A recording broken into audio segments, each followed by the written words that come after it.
Ram, Narayan Ram messenger ఆధ్యాత్మిక శక్తిలో నుంచి ఏమి చేయగలడో తెలుసుకుంటే ఆశ్చర్యపోతారు. 4-5 సంవత్సరాల వయస్సు నుంచే అతను ఎలా వస్తున్నాడో చెప్పినప్పుడు కొంత అర్థమవుతుంది. మనమంతా యాత్రికుల వలె ప్రయాణిస్తున్నాము కాబట్టి సాధ్యమైనంత వరకు ప్రతి పని చేయాలి.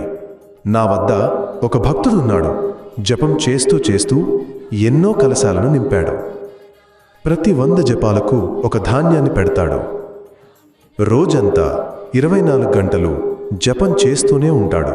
అతని అయా తెరచింది. జపం చేస్తూ సముద్రపు అలలు కనిపిస్తాయి. అందులో ఎవరో మునిగి చనిపోతున్నారు అని చూస్తాడు. అకస్మాత్తుగా అగ్ని ప్రమాదం జరుగుతుంది. అది కూడా నివారిస్తాడు. 30 నుండి 40 మైళ్ళ దూరంలో ఏమి జరుగుతోందో అర్థం చేసుకుంటాడు. తనకు నా మెదడు చెడిపోలేదా అనే అనుమానం వస్తుంది. అర్థం కాదు, అది అన్ని వైపులా తిరుగుతుంది. శ్మశానానికి కట్టెలతో వెళ్ళాడు. అమ్మ ఆరోగ్యంగా ఉన్నారు అనిపించింది, కానీ 2 గంటల్లోనే మరణించారు. అకస్మాత్తుగా అతను అన్నాడు, 3 వ్యక్తులు వస్తున్నారు, భోజనం చేయవు. తరువాత అతను అది మరిచిపోయాడు. కొంతసేపటి తరువాత చూస్తే మామయ్యలు, తాతయ్యలు అందరూ వచ్చేశారు. అతను కుమిల్లాలో ఉంటాడు.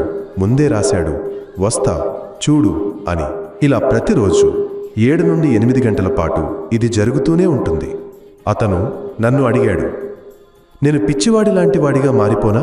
నేను చెప్పాను, నీవు నీ కలలలో అన్నీ అర్థం చేసుకుంటావు. ఇప్పుడు అతడు తన కలలతో కలిపి బతికిపోతున్నాడు.